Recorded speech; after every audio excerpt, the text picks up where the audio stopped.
দেশনেত্রী বেগম খালেদা জিয়ার যে মৃত্যুর ঘটনা, এটা পারফেক্টলি ডিল করতে ব্যর্থ হয়েছে বিএনপি।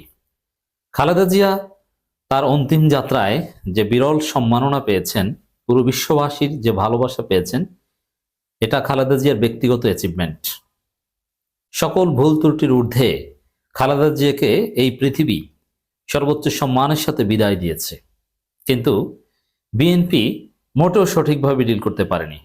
বিএনপি বিরাট বিরাট কিছু ব্যর্থতার পরিচয় দিয়েছে, দৃষ্টিকটু, মারাত্মক, আপত্তিকর, বাংলাদেশের সোশ্যাল রিয়ালিটিতে ধৃষ্টতাপূর্ণ। গ্রামে গঞ্জে মানুষ সিসি করছে যে বিএনপি কাজটা করলো কি, এবং কাটা ঘায়ে নুনের ছিটা দিয়ে এসেছে মাঝপথে চরমোনাই। চরমোনাইকেও মানুষ সমালোচনা করছে যে এটা কি।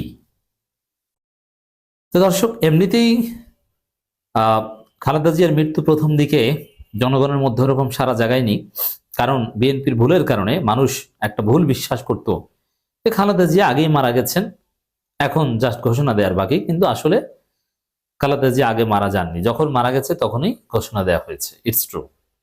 কিন্তু মানুষ বিশ্বাস করে যে আগে মারা গেছে।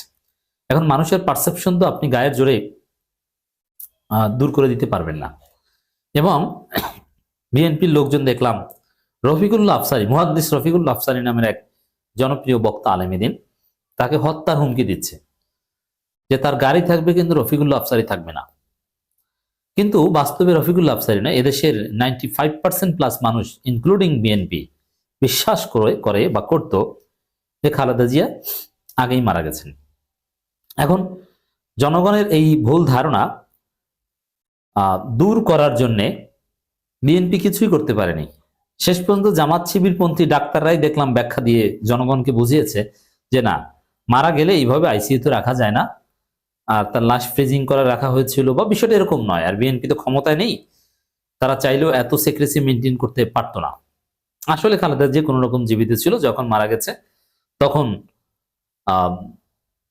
সেটা ঘোষণা করা হয়েছে। এখন তারেক রহমানের উপস্থিতিতে যে সুন্দর দৃশ্য আপনারা দেখছেন, এটা হয়তোবা আল্লাহ তার কপালে লিখেছে, যার ফলে তারেক রহমান তার জানাজা শেষকৃত্যে সঠিকভাবে উপস্থিত থাকতে পেরেছে। কিন্তু এই জায়গাও পদে পদে অনেক ভুল, বিশেষ করে চরমোনাই, যেহেতু হুজুর, চরমোনাই কিন্তু খালেদা জিয়াকে দেখতে পারে না। খালেদা জিয়ার বিরুদ্ধে অনেক আপত্তিকর সমালোচনা চরমোনাই আছে। শেখ হাসিনার প্রশংসা আছে চরমোনাইয়ের পক্ষ থেকে, আপনি অনেক প্রশংসা পাবেন, শেখ সাহেবের প্রশংসা, শেখ হাসিনার প্রশংসা। কিন্তু খালেদা জিয়ার প্রশংসা করে তার মৃত্যুর আগে কোনো বক্তব্য দিয়েছে চরমোনাই, আপনি এটা দেখাতে পারবেন না। বিএনপির আজীবনের রাজনীতি ছিল বিএনপির বিরুদ্ধে, আমি এটাকে ভালোভাবেই দেখি। সে জায়গায় শায়েখে চরমোনাই এমনিতেই তিনি বিতর্কিত, বেফাস কথা বলতে অভ্যস্ত, এবং তার কথাবার্তার মধ্যে রাজনৈতিক সৌজন্যতা থাকে না, যেটা নিয়ে রাজনৈতিক অঙ্গনে হাসাহাসি হয়। জামাত চরমোনাইয়ের জোট নিয়ে উল্টোপাল্টা কথা বলে যথেষ্ট বেকায়দায় পড়েছেন তিনি। এমনকি টোটাল জোট প্রক্রিয়ায় তার অধ্যত্বপূর্ণ কথাবার্তার কারণে একটা শঙ্কার মধ্যে পড়েছে। কি বলেছেন আপনারা জানেন, যে আমরা জামাতকে বের করে দিব, আমার আসনে আবার কে, আর 143টা আমাদের এই গ্রেডের। এই বিতর্কিত শায়েখে চরমোনাই শোক বইতে স্বাক্ষর করতে গেছেন গুলশানে বিএনপির চেয়ারপারসন কার্যালয়। সেখানে যে আতরের বিজ্ঞাপন দিয়ে এসেছেন এবং হাসাহাসি এটা, এবং মির্জা ফখরুল হেসেছেন, এবং আরো কয়েকটা ভিডিওতে দেখা গেছে যে শোক বইতে স্বাক্ষর করতে যাওয়া বা বিভিন্ন অকেশন ডিল করতে বিএনপি নেতারা হাসছেন। কেন ভাই, ক্যামেরার সামনে হাসতে হবে কেন? বাংলাদেশের মানুষ এটা কোনোভাবে, এটা ভালোভাবে নেয়নি।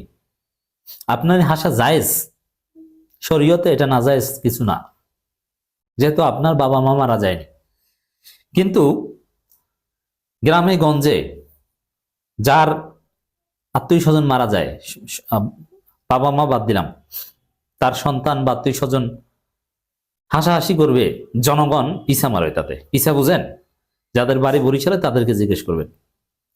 তো এই যে ফয়জুল করিম আর মির্জা ফখরুল ইসলাম আলমগীরের যে হাসাহাসি ইন্টারেকশন, এটা কি? এটা আপনি কোথায় পেয়েছেন? এবং আতরের বিজ্ঞাপন কেন? এখানে আতরের বিজ্ঞাপন দিতে হবে কেন? আপনি একটা ভাবগাম্ভীর্যপূর্ণ একটা শোকবহ পরিবেশ থাকবে, আপনার আতর আতর দিলে একটা সেক্রেট ফিলিংস আসে, ইটস গুড, আপনি আতর লাগিয়ে দিয়েছেন, দ্যাটস ইট, ফাইনাল। কিন্তু কোন কোম্পানি হেসে দিয়ে বলে অমুক কোম্পানির, আবার এটা আবার ওই কোম্পানি মার্কেটিং করে বিক্রি করে। এটা কোনো শোক অনুষ্ঠানের বৈশিষ্ট্য হতে পারে না। বাংলাদেশের কালচারে এটা পিছা মারার মতো ঘটনা। এই ঘটনা শায়েখ জারমুনে যে ঘটিয়ে এসেছেন, এর দায় মির্জা ফখরুলেরও। এরপরে দ্বিতীয় যে বিষয়টা,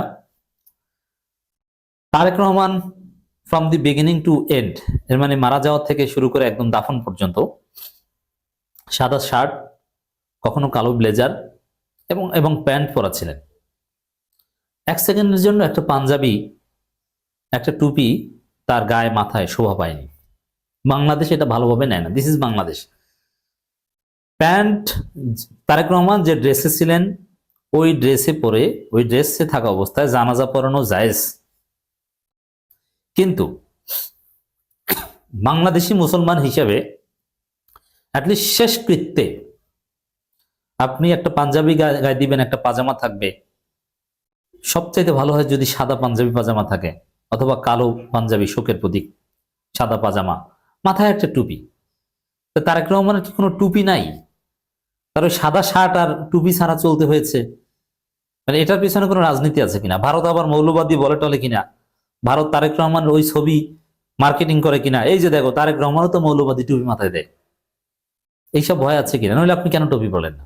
আর তারেক রহমান তো টুপি পরেন, বিভিন্ন সময় পাঞ্জাবি পরা ছবি, ঈদের নামাজের সময় এরকম আছে।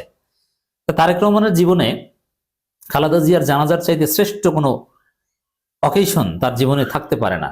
সেখানে তিনি কেন ভারত মৌলবাদী বলবে এই ভয় টুপি পড়লেন না নাকি? এই প্রশ্ন ছুড়ে দিলাম। এটা যথাযথভাবে খালেদা জিয়ার মৃত্যুকে, শেষকৃত্যকে ডিল করতে বিএনপির একটা ব্যর্থতা।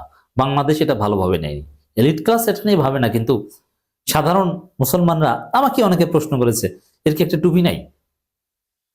তো দর্শক, এই চরমোনাই মির্জা ফখরুল হাসাহাসি, আতরের বিজ্ঞাপন, তারেক রহমানের টুপি না থাকা, এগুলো তো আছেই, আবার রাজনৈতিক ভুলও আছে।